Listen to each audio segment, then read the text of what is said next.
बिलाल एक 1400 साल पहले की कहानी है जिसमें देवी देवताओं की मूर्ति पूजा का विरोध और एक ईश्वर में दृढ़ विश्वास दर्शाया गया है। बिलाल अपनी मां और अपनी छोटी बहन खुफैरा के साथ गांव के बाहरी इलाके में शांतिपूर्वक जीवन व्यतीत करता है जब तक कि बिजान्टियन सैनिक आकर उन्हें गुलाम नहीं बना लेते और उनकी मां को मार नहीं देते। आपको बता दें यह फिल्म टैंक प्रोडक्शन के बैनर तले बनाया गया है जिसके निर्देशक खुर्रम HLV और इसके लेखक ऐमान जमाल है जिन्होंने एक प्रेस कॉन्फ्रेंस कर फिल्म बिलाल को लेकर चर्चा की है। तो देखिए क्या कुछ कहना है इस फिल्म के टीम का। बिलाल फिल्म एक्चुअली जब बनाई गई थी तो आपने पढ़ा भी होगा इसके बारे में, 2015 में ही रिलीज़ हुई थी और 350 करोड़ की लागत से फिल्म बनी, एनिमेटेड मूवी। और आपको पता ही है कि खुर्शीद आलवी जी ने और ऐमान जमाल जी ने इसको बनाया। हम लोगों ने हिंदी भाषा में इसको आप सबके लिए लाने की कोशिश की और अन्य भाषाओं में भी।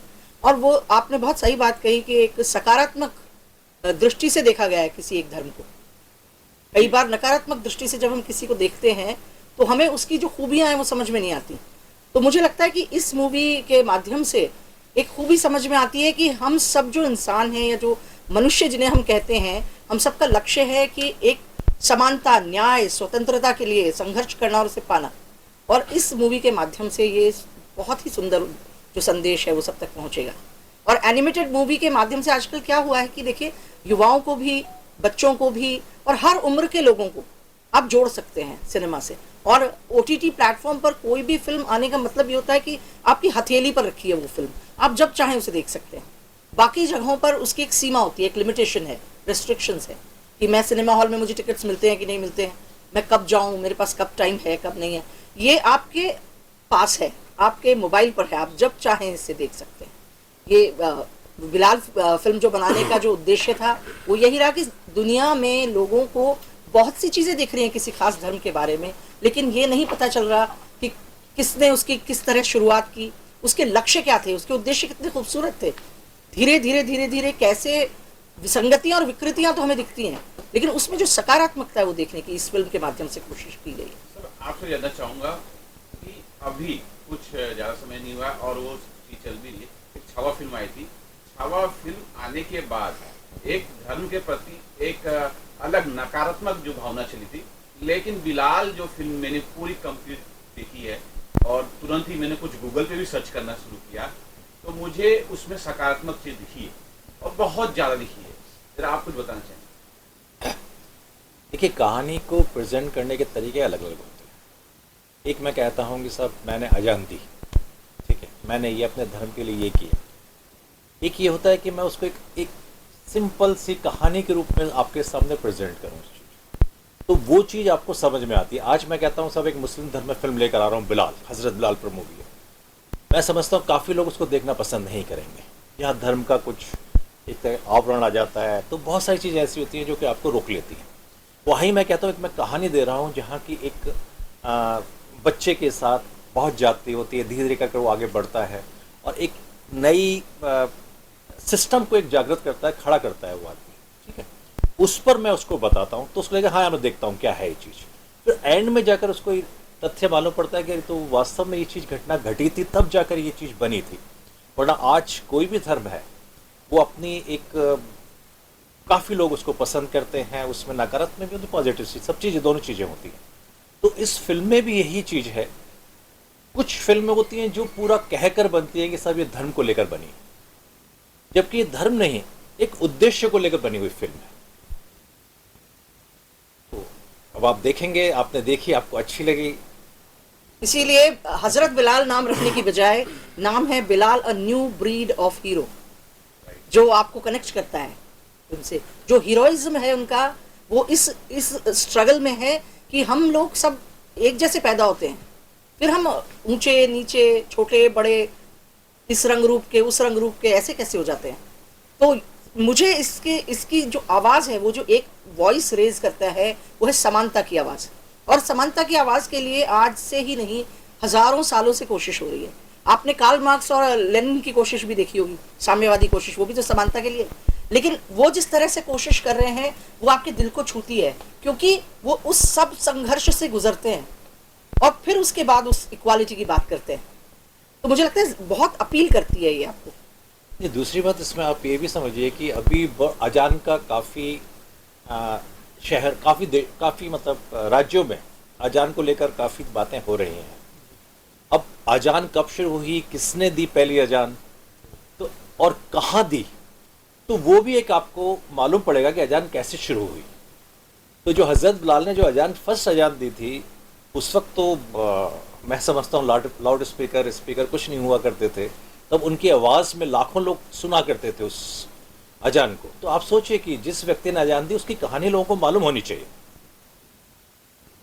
मानसी मैम, सर क्या लगता है आज का जो यूथ जनरेशन है तमाम जो है मॉडर्न टाइप की फिल्मों को पसंद करता है। 500 वर्ष पुराना जो हिस्ट्री है, क्या लगता है यंग जनरेशन इसको पसंद करता है? अब देखिए, अभी उन्होंने बात की छावा की बात की। देखिए, हिस्ट्री हर आदमी जानना चाहता है। आज के युवाओं के पास इतना समय नहीं है, क्योंकि पहले तो हम लोग जब हमारे उम्र में, जब आज 50-60 के बीच में है, तो उस वक्त मनोरंजन के साधन इतने हुआ नहीं करते थे। टीवी होता था, सिर्फ दूरदर्शन देखा करते थे। आज की तारीख में गूगल इतना आपको देखने को मिल जाता है, सोशल मीडिया इतना है कि सब कुछ जानकारी मिल जाती है आपको, लेकिन किसी के पास इतना समय नहीं है। तो लोग जानना चाहते हैं कि हिस्ट्री में तो आखिर हुआ क्या, हर धर्म, और फिर कुछ धर्म के बारे में डीप नॉलेज भी लोग लेना चाह रहे हैं। तो उस कारण से भी हमारा एक इंटरेस्ट था कि इस टाइप की पिक्चर आए तो लोगों को मालूम पड़े। और मानसी मैम, अभी सर ने कहा कि आप डिसीजन लेते हैं, और ये डिसीजन मुझे काफ़ी अच्छा लगा जो एनिमेटेड है। शायद कोई यहाँ इंसान काम करता, वो दृष्टिकोण अलग हो सकता था। ये तो मेरा नजरिया, आप अपना नजरिया बताइए कि एनिमेटेड क्यों बनाया? मेरे हिसाब से बहुत थॉट प्रोवोकिंग मूवी है, क्योंकि ये एक ट्रू स्टोरी पे आधारित है, और एनिमेटेड होने से वो बच्चों के लिए ही नहीं वो हो जाती लिमिटेड। आई थिंक कि ये एक मूवी है जो एजुकेशनल भी है, क्योंकि आपको एक हिस्टोरिकल फैक्टर भी पता चल रहा है, असली जो चीज़ें हुई हैं पहले सालों पहले। आई थिंक एनिमेटेड होना उसमें और बेटर है, क्योंकि फिर किसी पे उसकी कंट्रोवर्सी भी नहीं जगती आई थिंक। और ये सारी एजेस के लिए अप्रोप्रिएट मूवी है। I think everyone would enjoy this movie. Sir मेरा एक सवाल है, एक कैरेक्टर जो आपने बनाया है एनिमेशन की, वो कैरेक्टर तो पहले जो बिलाल साहब का कैरेक्टर था वो तो किसी ने जगह नहीं है, तो आपको कितना प्रॉब्लम हुआ ये एनिमेशन बनाने में हर कैरेक्टर को? देखिए, इस फिल्म को बनाने में 8 साल का समय लगा, और करीबन 350 करोड़ के ऊपर इसमें इन्वेस्टमेंट हुआ इस पिक्चर पर। और देखिए, बैन हुई 40 हाँ, देशों में। 40 देशों ने इसको बैन किया हुआ है। और ये बताएं आपको कि 40 देश भी ज़्यादातर मुस्लिम देश हैं वो जिन्होंने इसको बैन किया हुआ है पिक्चर। देखिए, हम धर्म के अंदर ज़्यादा नहीं जाएं। धर्म के अंदर बहुत सारी ऐसी चीज़ें जो अच्छी भी होती है, बुरी भी होती हैं, और समय के साथ बदलती भी हैं। तो जब ये फिल्म बनाई गई तो बहुत सारी चीज़ें सोची गई, और फिर सोचने के बाद जब इसको लेकर आया गया तो फिर मार्केट का रिएक्शन भी देखा गया। यूएसए में बैन भी हो गई, इस पिक्चर को बैन कर दिया गया, फिर दोबारा कोर्टों में जाकर लड़ाई हुई, फिर वापस इसको रिलीज़ किया गया। बहुत सारी चीज़ें इसमें की गई, लेकिन इसकी खासियत ये है कि इसमें जितने भी वॉइस आई हैं वो बहुत बड़े बड़े कलाकारों ने वॉइस दिए हैं। इसमें चिरंजीवी बताएंगे आपको कि कौन से कलाकार हैं जिन्होंने वॉइस दिए, जो बड़े बड़े स्टार हैं इंडस्ट्री के। इयन मैकशेन है जिन्होंने जॉन विक में बहुत प्रथम रोल किया है, और भी कई, चाइना में कहना है, हाँ वो भी है। एक और है रॉड्रिगो है, जो अपने इंडिया में वर्ल्ड फेमस है। एक और जिनके गाने सुन सुन के सब बड़े ही हुए हमारी एज वाले। आपने जो सवाल किया कि ये आपने कैसे कैरेक्टर बनाया, वो बेस देखिए वो है कि वो एक अबिसिनियन मुल्क के गुलाम थे, और इथियोपिया और अबिसिनिया का क्या कनेक्शन है वो आप जानते हैं। तो एक अंदाज़ा हो जाता है कि उनके फीचर्स इस तरह के होंगे, बॉडी टाइप इस तरह का होगा। उस तरह से जो एनिमेशन करने वाले लोग थे उन्होंने वो कैरेक्टर डिसाइड किया। आपको ये ज़रूर लग सकता है कि वो जो है उतने डार्क नहीं लग रहे हैं, डार्क कॉम्प्लेक्शन के नहीं लग रहे हैं, तो क्योंकि वो अबिसिनिया मूल के थे, लेकिन वो वहाँ से ले जाए गई उनकी फैमिली बहुत समय पहले गुलाम बनाकर। तो वो जो कैरेक्टर है वो बड़ा ध्यान रखा गया है कि इस तरह का ही दिखना चाहिए। वो स्ट्रक्चर उन्होंने बड़ा सोच समझ के ही डिसाइड किया है, और आई थिंक वो लग भी बड़े अपीलिंग रहे हैं स्क्रीन पे। अब ये चीज़ें मुझे पूरी फिल्म ये जो देखने के बाद मुझे लगा शायद ये सिनेमा घरों में भी रिलीज हो सकती है। तो आप लोग का क्या इसमें रिएक्शन है, क्या विचार है? इसे सिनेमा घर तक लेके जा रहे हैं, सिर्फ OTT पे रख रहे हैं? अब मुझे तो लगता है कि चैनल प्रोड्यूसर ने इसे घर घर तक पहुंचा दिया है, सबकी हथेलियों में पहुंचा दिया है। तो सबसे पहले तो ये है कि किसी भी वक्त आप देख सकते हैं, देखिए उनका कैरेक्टर इतना इंस्पायरिंग है कि वो बच्चों को, युवाओं को, या जो भी व्यक्ति असमानता के खिलाफ, एक अन्याय के खिलाफ संघर्ष करने की इच्छा रखता है, उसके लिए बड़ी इंस्पिरेशनल है ये मूवी। और वो किसी भी समय देख सकता है। आजकल देखिए बहुत संघर्ष का दौर है वैसे भी, अपनी आजीविका के लिए, अपने एजुकेशन के लिए, बाकी चीज़ों के लिए। तो ये मेरे को लगता है उन्होंने हथेलियों तक पहुंचा दिए, तो बहुत अच्छा किया है। लेकिन हाँ, मौका मिला और हमारे प्रमोटर सर की जो नोट हुई तो डेफिनेटली एक्चुअली क्या सिनेमा हॉल किया। मास टीवी जब भी कोई सिनेमा बना रहा है या कोई कुछ भी बना रहा है, कंट्रोवर्सी में कैसे घुस जाता है सर? क्योंकि आपने कहा है ये फिल्म भी जो है बैन हुई, इसके अलावा मैं आजमगढ़ के बारे में भी बात करूँ, तभी भी कुछ कंट्रोवर्सी हुई थी। क्या रीजन है? हमारे हिंदुत्व में हुआ, हिंदुत्व में भी बहुत कंट्रोवर्सी, हिंदुत्व में हुआ हमारा पहुंचा है। और आज की तारीख में आप जानते हैं थिएटर में बहुत बड़े चार्जेस होते हैं, बहुत बड़ी टिकटें होती हैं, टिकटें मिलती नहीं है, बहुत सारी चीज़ें। तो आप किसी मिशन को लेकर चल रहे हैं, किसी चीज़ को बताना चाह रहे हैं, तो आपको कोई ना कोई ऐसा प्लेटफॉर्म पकड़ना पड़ता है जो सस्ता हो, जो आसानी से लोगों के घर तक पहुँच जाए।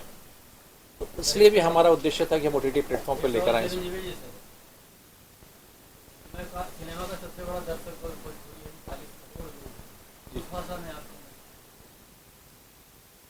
भोजपुरी में हमने इसको सोचा था, बट हमने हिंदी में भी है, तो आई थिंक भोजपुर में हिंदी भी काफ़ी सबसे बड़ा दर्शक वर्ग अभी जो भारत में, राइट, पूरे वर्ल्ड वाइड, वो भोजपुरी 40 करोड़ लोग, और उस भाषा को आप छोड़ दें।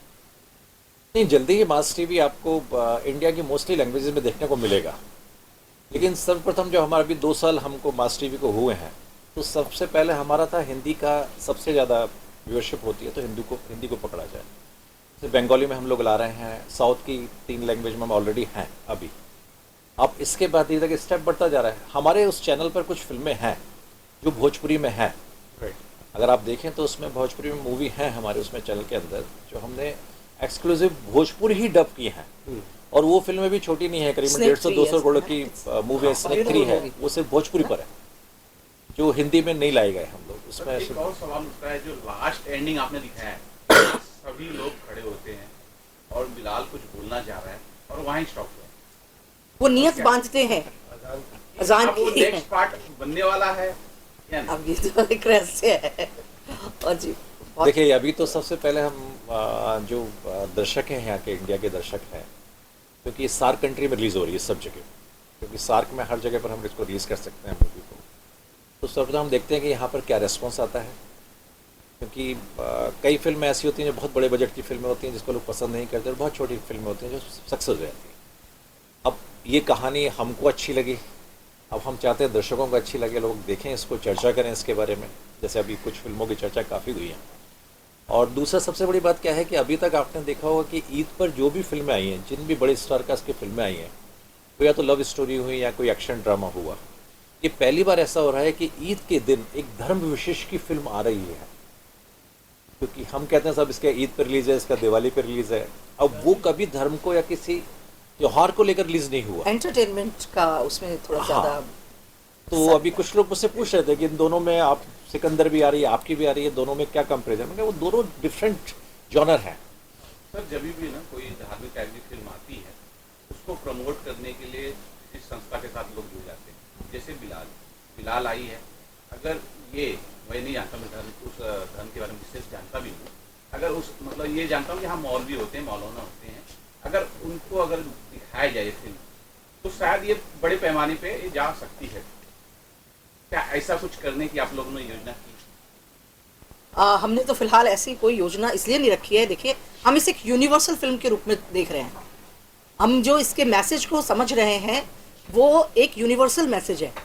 उसे अगर हम किसी धर्म विशेष के साथ जोड़ देंगे ना, तो फिर उसमें फिर बहुत सारी तब्दीली भी वो डिमांड कर सकते हैं। कई बार ये होता है कि फिर दूसरे धर्म के लोग कहेंगे कि नहीं साहब, ये तो धर्म विशेष की है, हम तो नहीं देखेंगे इसे। और जबकि इसका मैसेज इतना खूबसूरत, इतना यूनिवर्सल है, it should go to everyone, it should go to everybody, चाहे वो किसी भी धर्म का हो। मैम, एक सवाल है, जैसा कि आपने कहा कि मास टीवी इसके पहले जो भी जिन मुद्दों को लेकर फिल्में बनाए बहुत सेंसिटिव और हिस्टोरिकल मुद्दे होते हैं, क्या आप लोगों ने एक संकल्प लिया है कि सिर्फ सेंसिटिव और हिस्टोरिकल मुद्दे पे ही फिल्म बनाएंगे? देखिए, नाम ही मास्क है, मास्क उतारना है हमको इस समाज का। समाज में बहुत, देखिए अगर आप उसका टाइटल सॉन्ग सुनेंगे, उस टाइटल सॉन्ग तक में हमने क्या रखा है कि हर व्यक्ति अपना एक मास्क लेकर बैठा हुआ है, कि मेरा मास्क मेरी पत्नी के साथ एक अलग मास्क है, दोस्तों के साथ अलग है, अलग जगह पर जहाँ जाता हूँ मैं अलग मास्क पहनकर बैठता हूँ। मैं उन मास्क को उतारने की हम कोशिश कर रहे हैं। ज़्यादातर फिल्में इसी और ज़्यादातर ऐसा नहीं कहेंगे हम, देखिए हर चैनल में मूवी आती हैं, अच्छी मूवी आती है, महंगी भी आती है, सस्ती भी आती है। कॉन्सेप्ट कुछ मतलब मास्क खोलना है हमको, अच्छी चीज़ें जो चीज़ छुपी हुई हैं उनको हम लेकर आना है। क्योंकि जब हम फिल्म लेकर आते हैं तो हमारे सबसे पहले चैनल से फाइट यही होती है सबसे पहले, कि वो कहते हैं यार इसको रिलीज़ करेंगे, कभी कोई धर्म वाले आ जाएँ, कभी तोड़ फोड़ करेंगे, कभी कुछ करेंगे, लेकिन हम उन सब चीज़ से अलग हैं। जिस चीज़ को बोल्डनेस से लेकर आना है हम उसको लेकर आएंगे। उसमें ऐसा नहीं है कि सब किसी ने हमको रोका तो हम रुक जाएंगे, उसमें नहीं। चाहे देखिए हमारे चैनल के अंदर आप हिंदुत्व देखेंगे जो बिल्कुल हिंदुत्व को लेकर है, जहाँ हिंदुत्व की बात हो रही है, कश्मीर समस्या को और बहुत वैसा। वहीं आप बिलाल को देखिए, वहीं बुरहान को देखिए, जहाँ बुरहान को आतंकवादी का एक पूरा रूप दिया, उसका हमने दूसरा चेहरा भी दिखाया उसका। ऐसे बहुत सारी चीज़ें ऐसी हमारे चैनल के अंदर। एक हमारे सबसे पहले ट्रांसजेंडर्स का शो आया था, प्रोजेक्ट एंजल, जो मानसी जी ने डायरेक्ट भी किया था। उसमें ट्रांसजेंडर्स को जहाँ हम सड़कों पर भीख मांगते हुए या उनको वैश्यावृत्ति करते हुए वैसे रूप में पहचानते हैं, वहीं उन्होंने उसको एक बहुत सुंदर माहौल में, एक सुंदर ब्यूटी के रूप में प्रेजेंट किया। इसकी वर्ल्ड वाइड तारीफ की गई, सबसे ज़्यादा रेटिंग मिली उसको। तो मतलब हर चीज़ आपको एक डिफरेंट जॉनर में देखने को मिलेगी इसके अंदर। तो आने वाले समय तो बहुत सारी चीज़ लेकर आ रहे हैं हम लोग जो और भी इंटरेस्टिंग होंगी। मानसी, नया और क्या प्रोजेक्ट लेके आ रहे हो? प्रोजेक्ट एंजल मैंने देखा था, एक बहुत अलग स्टोरी है, ठीक है। उसके बाद ये भी मैंने बिलाल देखा, आजमगढ़ देखी है। नया प्रोजेक्ट क्या रहा है, नया हंगामा क्या होने वाला है? प्रोजेक्ट एंजल सीजन 2 तो सबसे पहले प्रायोरिटी में है अभी मेरे, और 2-3 सीरीज अभी मैं इन द वर्क्स हैं मेरे लिए। I want to do some nice short series and all, पर अभी के लिए I am allowing mass TV to do their job and I am allowing them to get me more content. She's asking on Mass TV's content. Sorry?